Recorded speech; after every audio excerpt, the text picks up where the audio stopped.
And we bring in Erik Erlendsson. We had we had to ask it. We had to ask the question about Mitchell Chaffee and the hit. And I just thought it was really funny that me and Corey were the last two, and he was like, "Come on, you guys." We had to ask it though. I mean, it's a big hit, and I look back and I wanted to look at the hit again today, day after. Am I looking at it? Am I being too, homerish, right? Am I looking at it through the Bolts lens? I think the hit looked worse today than when I saw it last night. I was like, oh, he just grazed him. And then today, when I saw the close up, he really got him in the head. Yeah. Like that was no joke. That was not a at first I thought it was like, oh, it's just a glancing blow and it was a precaution. But I mean, Puljujarvi, he got him pretty good, man. And the fact that I know John Cooper is going to downplay it, but it is a foreshadowing of things to come because I feel like whether it's Sunday, whether it's Monday, this is going to be a very physical series right out of the gates. Well, first the hit, it was reviewed and they upgraded it from a 5-minute major to a match penalty. And a match penalty is for intent to injure. Right. And I saw somebody in my Twitter feed last night. How can anybody judge intent? Go look at Puljujarvi's eyes. Yeah. He squared him up, and that's why that was upgraded to intent to injure. I mean, he made no attempt to avoid that contact. Like he I don't want to say purposely, but he went right after him. He knew what he was doing. And when I looked at it a second time in slow-mo, it looks 1,000 times worse in slow-mo because that's when you can see he turns his head, he looks, and then he leans in. So it's a bad hit. It's going to get suspended, but Florida doesn't care. Puljujarvi wasn't going to play in this series anyway. In fact, he's already been reassigned to Charlotte, right? That was the last game for Florida last night as they sat a lot of their regulars. So he's not even going to be a factor in the playoff series. So, I equate it to, the kid at a senior year soccer game says, watch, I'm going to get a red card because I don't care. It's my last soccer game. Puljujarvi is a guy who was a very high draft pick who's trying to find a way to stay in the league because his offense ain't doing it, which is what he was drafted for. So I was surprised after the second period last night to look up and see he led the Panthers in hits. So he's trying to make a name for himself to stay in the league, to even get in the league. I mean, he's been rotated around to team after team after team since he was drafted. But again, he's going to get a suspension, but he might never see the NHL again. So, it's not going to is that going to set the tone for the series? I mean, it's going to be a physical series. There's no doubt about it. And you look at the game in December that the Lightning won down there 4-0 and how they tried to run the Lightning out of the building in that game. I mean, AJ Greer was running around trying to hit anything and everything in that game. And, they had a couple other guys running around doing it as well. So it's going to be physical. But I don't know if that hit has anything. I don't know if there's going to be any carryover because that player's not even going to be on. He's not even going to be on the ice with the Panthers at all. Yeah, how do you retaliate to a guy that's not going to be right? There? So, and you wouldn't want to do that anyway. You want to, No. You'll park that one in the back of your mind, and the next time you see him on the ice, no matter which team he's playing for, if he even makes it back to the NHL, then you deal with it at that point. But it was a bad hit. It was a very bad hit, and again, the Panthers ended their regular season. He's not even here anymore. But as far as the series goes, I mean, Florida, that's the way Florida plays. They want to play a tight, physical game, and they feel, having been the little brother to the Lightning for so long, they feel now like they are the little brother that got stronger and wants to beat up their older brother. So that's what they're going to try and want to turn this series into a little bit because – intimidation is still a part of the game. And if you can make guys think twice about going into the corner, I mean, there's a lot of mind games that go on in a playoff series, and that's going to be part of the mind games that Florida is going to want to play. Yeah, and I look at the team. We talk about defensively. I showed these stats before. I don't know if you saw them, E, but the Florida Panthers gave up 25 more goals this year than they did last year. Last year, they were number one in the league, only giving up 198 goals, tied with the Jets. This year, they went down to 7th in the league. Still pretty good, 223 goals. And you look at the inverse of that. You look at what the Tampa Bay Lightning last year, 23rd in the league, giving up 267 goals. They're third in hockey this year, 212. I just look at both these teams. I feel like defensively going in two different directions compared to last year. How much do you put into that? How much stock do you put into the Lightning's defensive focus going into the season and how that can pay dividends in the series against Florida? It's definitely been a commitment. There's no doubt about it, to playing better. Ryan McDonough's presence factors a lot into it. They feed off of a lot of McDonough's, what he can do and what he's capable of doing, and why he's such a good defensive defenseman. But you also look at, take that one step further, and the improvements that certainly the Lightning have made 5-on-5 this year. I mean, their goal differential and, the number of goals they've given up 5-on-5, it's a drastic turnaround. But I think the Panthers have actually given up fewer 5-on-5 goals than Tampa Bay. It's close, and the Lightning still have one more game to play. But it's that's where the series is going to take place. It's going to be 5-on-5. We know that for the most part, whistles go away. Now you tend to see a few more early in the playoffs. And, I remember game 1 in 2021, where how many power play goals did the Lightning score in game 1 of that series? And I think Kucherov had, 3 power play points in his first game back after missing the entire season. So it does happen on occasion, but this is going to be a 5-on-5 series, and it's going to be every inch of ice is going to be very difficult to find. Both teams are going to have to work at it. And, Florida's comfortable playing 2-1 games. The Lightning not quite as comfortable doing it. I think I've used this stat several times this year. I think they're 1-18-3 when scoring fewer than 3 goals. They've lost a lot of 2-1 games, even with all the offense that they have. But they're going to have to find ways to have that mentality in this series, because Florida's going to drag them down into the mud.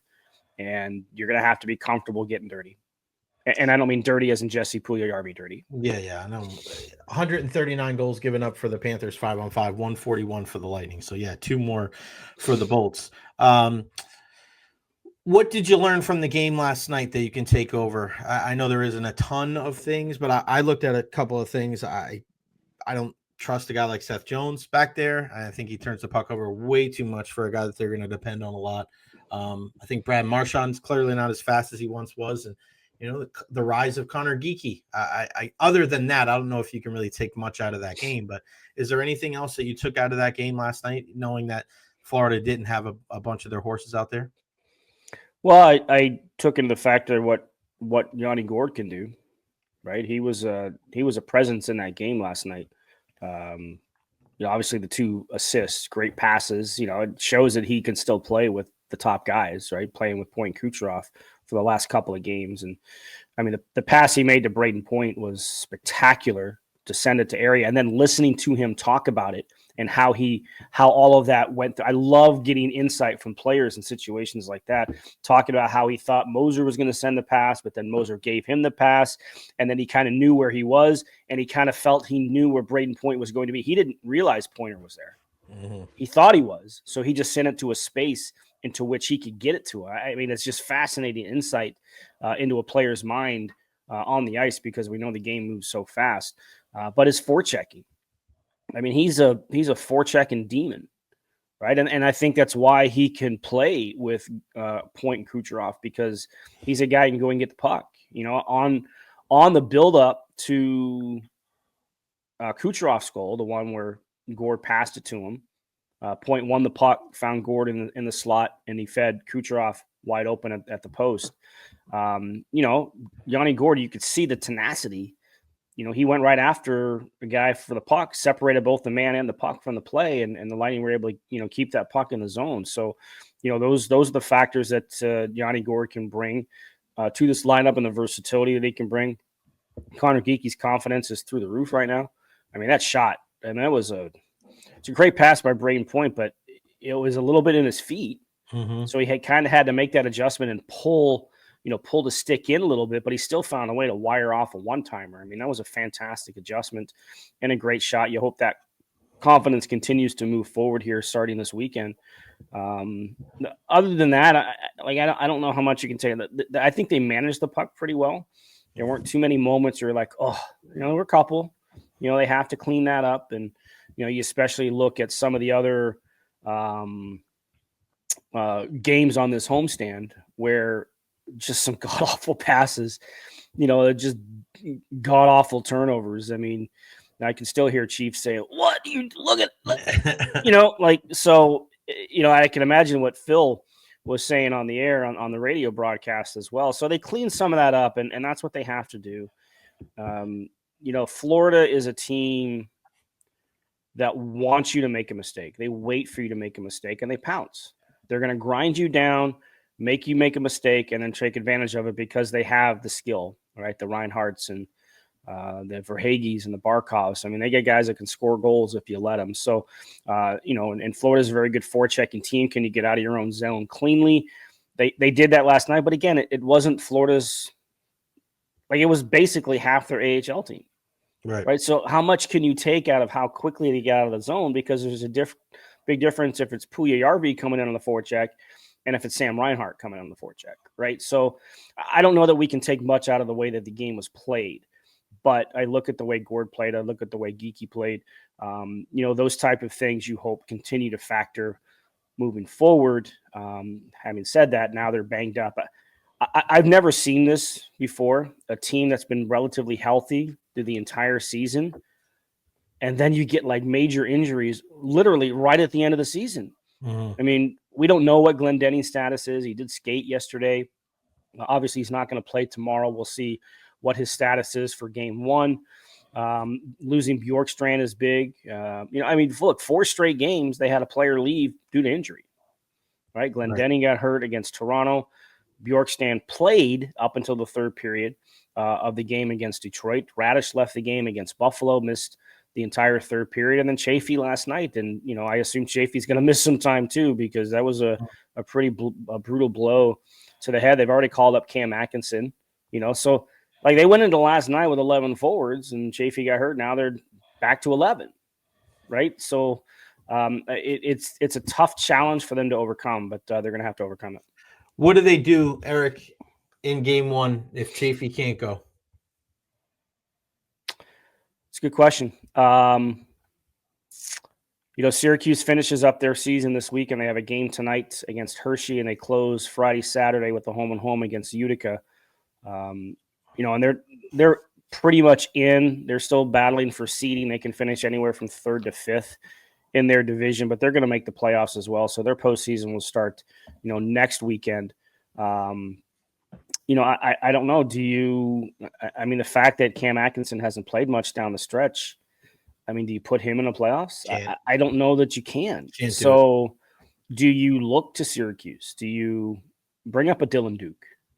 Right? Do you insert him into a fourth line role? Well, we'll see what Jack Finley's health, right? The 6'6" center. He made his NHL debut early this year. He's been banged up again. That poor kid has had all kinds of injuries throughout his career. Conor Geekie, probably not Conor Geekie, but he's had a great year for Syracuse. He's a great mentor for Conor Geekie. I had a chance to talk to Geekie yesterday about the relationship he has with Geekie. So Geekie's been great in helping, Geekie kind of get through this part of his career. Roster limits go away once the postseason starts. No salary cap considerations once the postseason starts.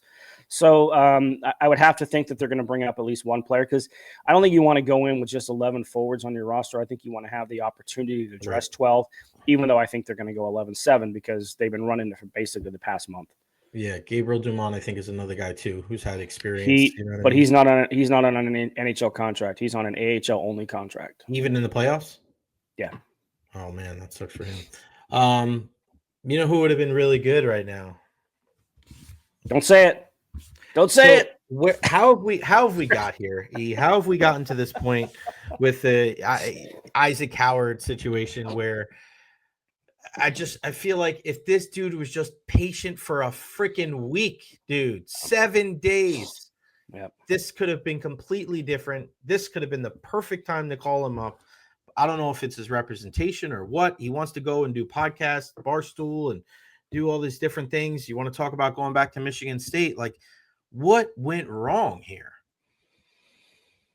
I think it came down to, and he's only made one comment publicly on this, right? What he say? It just didn't work out for him in Tampa. They didn't see whatever the phrase was, eye to eye. And basically, the eye to eye means that the Lightning wanted him to at least start in Syracuse because they didn't have the cap space. They did not have the cap space to bring him up, or we wouldn't be talking about this. It'd have been done, and he'd have been here, whether playing or not. He'd have been here. But why don't they know that? That's the crazy thing. They do know that. But you know what I mean? But so the fact that you're surprised and acting like you didn't see eye to eye, like, what is there to see eye to eye about? It's not like they control how much the salary cap is. I don't understand that. Well, they do control their cap, right? And when they made the trade for Bjorkstrand and Gord, that really limited their opportunities to be able to, like they couldn't even call up anybody, right? Like, and look, there's a number of call ups that you're limited to as well, right? Like, Atkinson was reassigned and brought back up twice, so there's 2 recalls. Geekie was a third, and now Atkinson is the 4th again. So you are limited in that aspect as well. But I think it just comes down to they wanted to send him to Syracuse for at least a little bit, and then without, you can't make a promise that we'll call you up, but that probably would have been the idea because all along they knew that maybe for the final 2 games they would have the available cap space to make a recall. And you're right. I don't know if it just came down to the patience. I don't know if, what was it Elliott who said that basically he told the Lightning, I can make more in NIL money than I can going to the AHL. Does that factor into his decision? Does he get ticked off because of that? I would hope not, because, it's not about the first couple of weeks of your pro career. It's about your pro career. So, it's disappointing. There's no doubt, and it was a week ago. We were kind of talking our way through it as it kind of broke through while we were, in discussion here. And again, I don't think the door is closed. I think it's slightly ajar. I think it's slightly. Look, all it takes is a change of heart. All it takes is one phone call. When is this? After the season, right? It could be today. Could be tomorrow. Really? It could be. I don't think it's going to happen, but it could be. So there could be a chance. So you're saying there's a chance. The most likely scenario is that his name gets bannered about at the draft. Yeah, and he gets traded. And you try and move him. But it's disappointing because it's been a long time since they've had a prospect that they've been as high on as they are on Isaac Howard. It's been a long time since we've talked about one of the prospects in their system because they've been so good for the past decade and they move all their first round draft picks. And essentially this is the one guy that they kind of kept a hold of, didn't trade him at the trade deadline. Right. We talked about, it was a win at the deadline because they didn't have to move a Howard or a Duke or any of other players that, they're pretty high on in the system. But they've also never had a college prospect like this. And, the NCAA college hockey is a much more viable development system for players than it was 10, 12, 15 years ago, right? Like guys could win the Hobie Baker in the NCAA 15 years ago. They might not even make the NHL. Right. Now you see the Kel McCarrs come out of college, the Johnny Gaudreaus come out of college.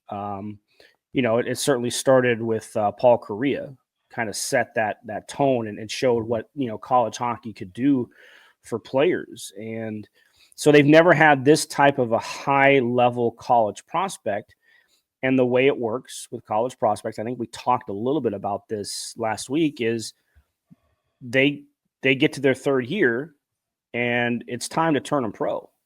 Because they get to that 4th year, they can be unrestricted free agent next August, right? So this was the timeline all along, and the fact that they couldn't get it done and they couldn't bring him in at this point in time to start his career because he's got electrifying offensive skills, something that they lack in the system because they just haven't had high draft picks. It's just the price of winning, and they couldn't get it done to bring him in, and that's disappointing. But again, the door's not closed.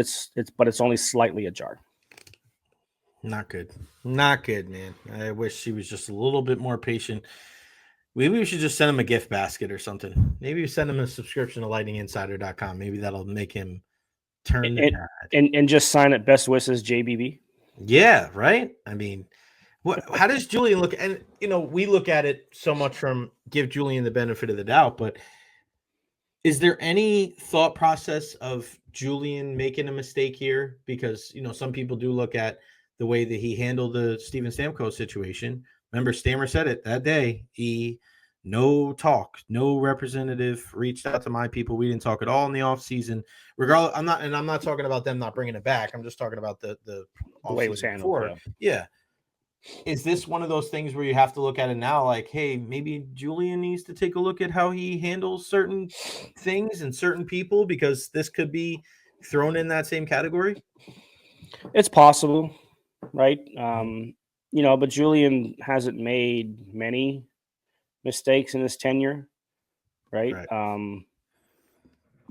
Every trade except for Tanner Jeannot has worked out Right. pretty solidly in their favor. I mean, even going back to last year when they brought in Duclair and Dumba, that didn't get them where they wanted to go, but Dumba was a factor in the playoffs, and Duclair helped round out their top six. So every trade other than Jeannot has worked out. They should have treated a franchise icon a little bit better than they did.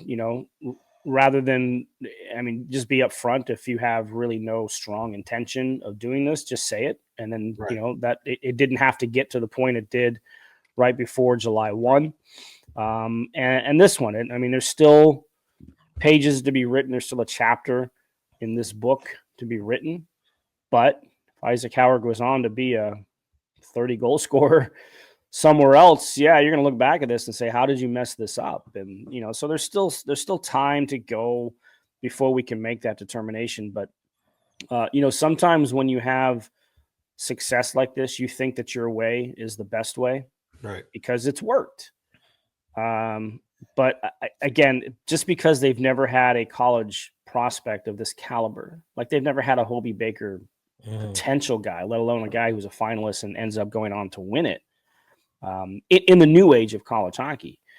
So it's the negotiations are different. These players are handled differently. And if you're Isaac Howard and you look at Ryan Leonard step into the Capitals lineup as soon as he signs his contract, he's out there for one of the top teams in the Eastern Conference. We've made the Makar comparison, right? He jumped right into Colorado's playoff lineup.